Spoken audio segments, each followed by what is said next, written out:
Did you give Bill any grief for screwing up your chance to catch a touchdown pass?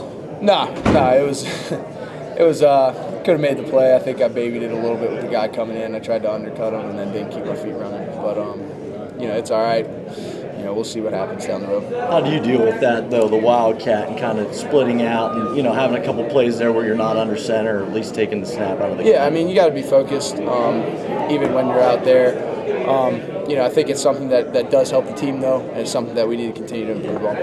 You've thrown the ball between 80 and 90 times the last two games. How do you feel about that personally? Is that something that you'd like to keep up, or you want to get more balance? Listen, man, at the end of the day, it's whatever we got to do to win football games, and that's what we're all here for. And, whether it's my choice or not, we're going to do it if it's what we need to do to win. And that's my type of mentality, is whatever we need to do to win, I'll go out there and run the ball 50 times if they ask me to.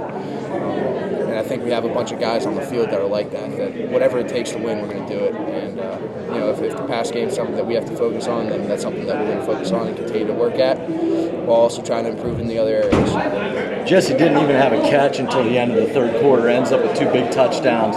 What's that say about him mentally, being able to stay focused and into the game plan like that? Yeah, Jesse is a guy who works extremely hard, has great football knowledge, and he understands when it's his shot, and I think he did a great job staying focused, like you said, and being able to come up and make those plays for us. And he's a guy who's an older guy in an older room for us, and has played a lot of football for us. And you can't say enough about his focus and his ability to be able to make plays after the catch and eventually get in the end zone. Had the running game been more consistent today, do you think the margin of victory would have been higher? I think it's something that we do need to improve on. I couldn't tell you because it didn't happen, but I think it's something that we need to focus on and continue to work at.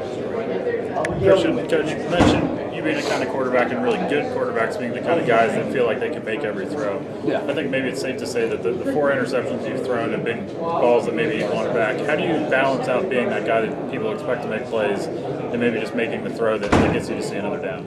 Yeah, I think it's just something that I got to continue to work at and continue to learn.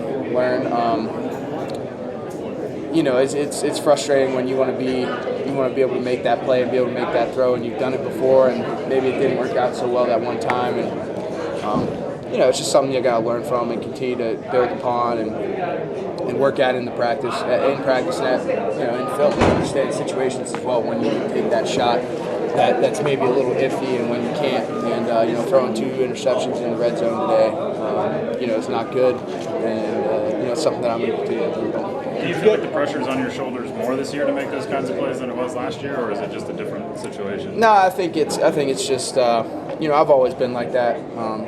Even back in high school, it's one of those things where I always wanted to be the guy with the ball in my hand and be able to make the play. So I think it's just one of those things where I got guys around me that can make plenty of plays and just be able to get them the ball and continue to improve as a team. And I think us moving forward, it's something that we need to do is just limit those type of mistakes.